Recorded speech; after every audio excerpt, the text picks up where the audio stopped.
I was saying, y'all, it's your boy Rico from StreetScores, and we have a lot of the behind-the-scenes things that's going on with Jayden Daniels leading up to this Week 8 matchup versus the Chicago Bears. We have a lot of details for his preparation, his treatment. We have the word cartilage finally being used. We're going to talk about how that's a bad but potentially a good thing as well. And we also have Jayden Daniels VR at the fastest setting possible. We're going to dive into all of that and more, but before we do, make sure you stiff arm that like button, stiff arm the subscription button, and stiff arm the bell next to that subscription button so you get notification each and every time I release an informative and opinionated video just like this one. Make sure you stay tuned to all the content. Of course, I will be live streaming an upcoming game against the Bears. Jayden Daniels or not, I'm still confident going into that one, and I'm working on a preview video to come out before we go against the Bears as well, so make sure you stay tuned for that, for the most important matchups, the keys to victory, the Bears weaknesses and strengths that we need to worry about and attack, all of that type of stuff. So make sure you stay tuned for that, and I'll give y'all the final injury update then as well.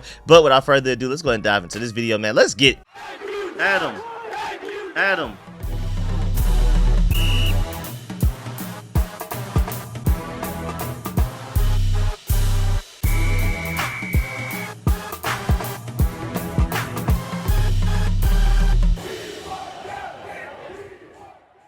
All right, so all of this started when Ian Rappaport made a report on Twitter. He said Commanders quarterback Jayden Daniels, listed as questionable, will go through the walkthrough, meetings, and treatment on his rib cartilage injury today. Today, as in Saturday, October 26th, that's what Jayden Daniels is doing. Walkthroughs with the team, meetings, treatment on his rib cartilage, all of that type of stuff. But we got to focus on the fact that the word cartilage, this was the first time it was used, I think, this entire time, that since he got hurt against the Panthers. This is my first time hearing like an actual report about it being rib cartilage. People have hypothesized that it may be rib cartilage, like Commanders fans and maybe even some reporters and commentators said like maybe it's that. But this is the first time we've gotten like an official injury update and somebody used that specific word. We're going to dive into that soon. But he also finished saying, Coach Dan Quinn said the goal is to get Daniels as many walkthrough reps as you can, and that continues. They'll see how he feels Sunday. Remember, yesterday they pushed him as far as they could. Like they went from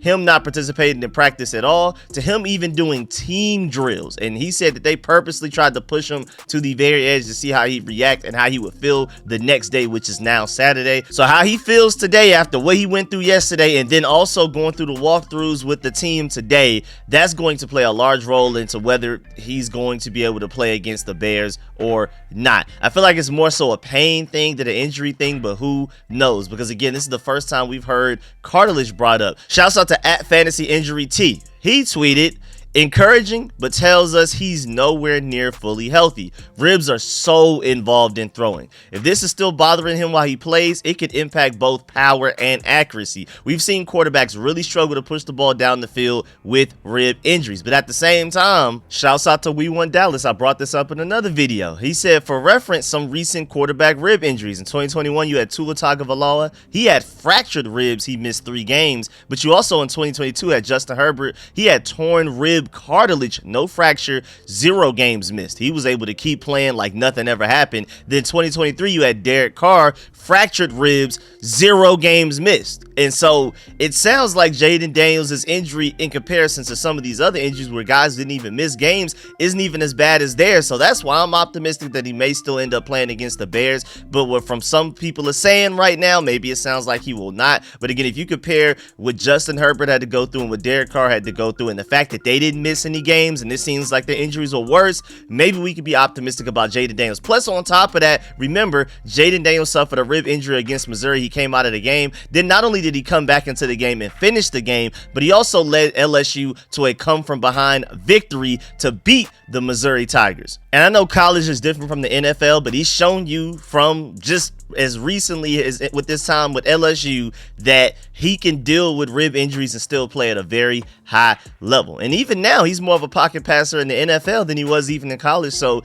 maybe you could make the argument that he could be better off dealing with a rib injury at the NFL level than he was in college, just based off of the fact that maybe he could just win from the pocket. But at the same time, though, just like people have been saying, just like at Fantasy Injury T pointed out, even the throwing motion is extremely painful, just trying to throw the ball when you have a certain type of rib injury. So we'll have to see. I'm not saying that he will play against the Bears, but there are reasons why I am optimistic. But at the same time, you have Chris Russell. He brings up a great point. He said, I believe that this is the first report of cartilage, which I have speculated all week. But if it is that, it might be something the Commanders have to manage for the rest of the season. We'll see how that goes, because I even remember Justin Herbert didn't miss a game, but it was definitely something they had to watch for a long time. It was like a long-term thing that year alone. It's not like something that's going to linger for the rest of his career, but it may be something that we have to deal with over the course of a few weeks, even if he does play against the Bears. Also, shouts out to Marshall because he brings up a great point as well. I completely agree. He said, first time I've seen the term cartilage, and again, that's something that I pointed out and that Chris Russell's pointed out, that like we're just now seeing the word cartilage. Like, it's Saturday, he got hurt on the previous Sunday. We're just now seeing the word cartilage officially reported. But his point is that this organization is very tight-lipped. It is a very welcome change. Golly, man, because we had things leaking left and right under the Rivera regime, under the Jay Gruden regime. Honestly, we can more so label it the Dan Snyder run than anything else, because it seems like no matter who was under the Dan Snyder regime, things were just going to go wrong in several different ways. And we had a lot of leaks coming out while Dan Snyder was our owner, no matter who the head coach or GM or almost kind of GM was here. So I'm just happy to see that that's completely different now. Adam Peters, Josh Harrison, these guys have stepped in with Dan Quinn and those guys in charge of the coaching staff, and we do not have to deal with those things. This is the first time that we've heard anything cartilage brought up this entire week, and it had to be brought up through Ian Rappaport himself. Now, moving on to the next part of this video, The Athletic tweeted out an article saying Jayden Daniels knows fans wants to see him and Caleb Williams face each other for the first time. He's been getting around-the-clock treatment for lingering pain in his rib. Now, first of all, I want to stop there. It sounds like maybe it's not like, you know, us fans are like, don't play him if he's not ready, because we're more so worried about a rib injury that's slightly bad right now getting worse. Like, we're stacking the injury. We're taking a short-term thing and turning it into a long-term injury because we're forcing them back too quickly. It sounds like, just based off of that report from Deanna Rossini right there, that maybe this is more so a pain thing, and if he feels like he can go, and if he can go out there and play, then like his injury is just that bad, and maybe we need to keep him out of the game because it could potentially get worse. It sounds more so like we're just trying to gauge to see if Jayden Daniels can even be himself fighting through that level of pain. So that does make me more optimistic about the situation, to where it's not like he's going to be out because we're concerned about the rib injury turning into something worse than it already is. It seems more like it's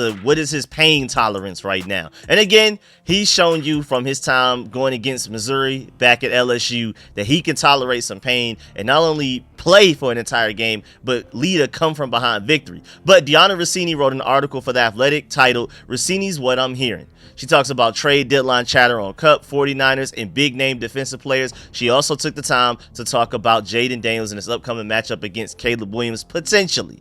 She said, Washington Commanders quarterback Jayden Daniels will tell you he knows why fans can't wait to see the top two picks of the 2024 draft face each other for the first time. But he says he's just focused on getting on the field. Daniels has been getting around-the-clock treatment and is still fighting through the lingering pain in his rib, as we've already discussed. She also continues to say, players know that time off is the best healer, but the rookie is trying to return on Sunday. So how will the decision be made? I'm told it will be a collaborative decision from GM Adam Peters, head coach Dan Quinn, team doctors, and the team training staff. There will be about 5 voices helping make the call, and I expect them to make the right one leading up to this game. I thought that was very interesting as well. So this is a collaborative effort from several different opinions, several different voices, several different thinking minds, basically saying, I guess it's going to be somewhat of like a vote or something. Like, we feel like we should do this. He should play. He shouldn't play. We'll see all of that type of stuff. I'm really excited to see like further behind the scenes after the decision's made. Like after the Bears game, what went down in that room room to just make that decision whether he played or not. I can't wait for that. But even just the preview of it, I'm really excited about how this organization is running thing. Again, just like my boy Marshall brought up earlier, this is a very tight-lipped run organization. No leaks. We're finding out about stuff way later than it happens. I mean, we've had reported rumors of us being interested in trading for certain guys like edge rushers, wide receivers, and things like that. But that's always coming from the other side. Like us wanting to sign Marquez Valdez-Scantling, the wide receiver, after the Bills cut him because they had to make cap space after they traded for Amari Cooper to even allow that trade to go through, for it to even be legal.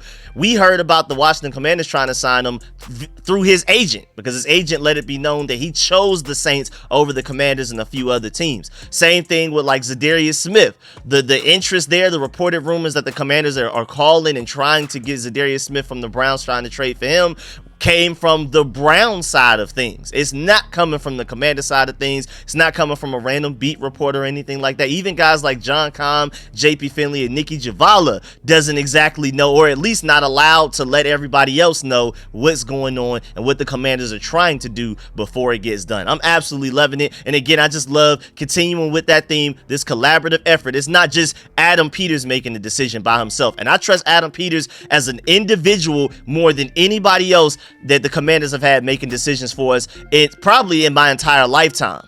And so even Adam Peters versus Ron Rivera versus Jay Gruden versus Martin Mayhew versus any individual that you could put up there, I would say in my lifetime, because again, I wasn't allowed to see any of our Super Bowls, all of the Joe Gibbs stuff. I was here for the Joe Gibbs 2.0, but that was about it. But as an individual, I already prefer Adam Peters over everybody else in the past in my lifetime. Then on top of that, you also have Dan Quinn that's been there and done that with every little thing. Then you have team doctors and you have team training staff. So you have multiple views from even just the medical field as well. I am very excited about what this organization is doing from top to bottom at every step of the way. When it comes to injury management, we're doing all of that, man. It's just so beautiful how well run this organization is. This is not just the Adam Peters show. Even though he is technically running the show, he gets the last say on everything. He's the final call. But at the end of the day, man, I love the fact that even with that much power that he has, he still wants several different opinions from several different people in different fields of work and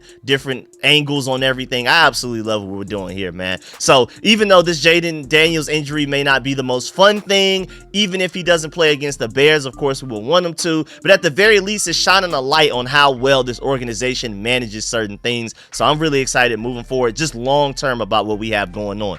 And then the third and final part of this video, Ben Standig did an article titled Jayden Daniels' growth with VR simulation has the Commanders embracing mind games. And the article talks about how Jayden Daniels uses VR every morning to simulate live reps that include moving in the pocket and throwing into tight windows. The speed of the VR simulation is set at the highest possible setting. That is insane. Jayden, quote, "It moves faster within the VR than actual human beings. Once you get out there, everything slows down. I know this is coming. I've seen this before, and it moved more than 20 times faster in the VR," unquote. Again, that's coming directly from Jayden Daniels himself, who has been using the VR, and that's a big reason as to why he's having this elite ascension. Now, granted, I have heard reports that other quarterbacks have this same VR. It's just that Jayden Daniels has mastered it. He was one of like the guinea pigs for the VR, all the technology that the German guys put together from making the VR. They tested it on Jayden Daniels and literally tweaked with the software and the components of it and all of that type of stuff based off of the feedback that Jayden Daniels was given. So I'm not surprised. I even said this before the draft even happened, that even if other quarterbacks have it, it was literally built for Jayden Daniels. And then now you see Jayden Daniels ascending and developing at a way faster pace than any other quarterback right now. And it's just like, so maybe that VR is only at its greatest in Jayden Daniels' hands. Other quarterbacks have probably benefited from it, but Jayden Daniels is like the master of it. Like if that VR was like an actual game, Jayden Daniels will have the highest score on it, type of thing. But you even had CBS Sports reporting that Jayden Daniels works with virtual reality every morning, like basically a flight simulator for quarterbacks, was the exact quote. But going back to Ben Standig's article, he wrote, Cliff Kingsbury embraces the virtual reality simulation Jayden Daniels credits with advancing his quarterback skills, even if the technology initially sent him in the wrong direction. Cliff Kingsbury said, quote, "The first time I put it on, I backed into a wall. and it feels like the pass rush was actually really coming, unquote. The former Arizona Cardinals head coach spent his 1-year absence from the pro ranks determined to seek new approaches should he return. Playing in Mike Leach's air raid system with the Red Raiders from 2000 to 2002 meant Kingsbury quarterbacked one of the NFL's most recent offensive evolutions. He isn't about to stunt the latest. Quote, I'm all in on it, unquote, from Cliff Kingsbury. He also said, quote, I mean, it's an unbelievable technology, unquote. 6 weeks into his rookie season, Daniels is the talk of the league and part of MVP conversations. The Commanders, led by a highly efficient offense tied for the second at 29.7 points per game, sport a buzzy 4-2 record. So this is before even the Panthers game, entering Sunday's home game against the Carolina Panthers. Perhaps the only thing quicker than Daniels' accelerated growth is the speed at which he sets the VR simulation. That will be the highest possible setting, y'all. Again, the quote from Jayden Daniels himself, it moves faster within the VR than actual human beings.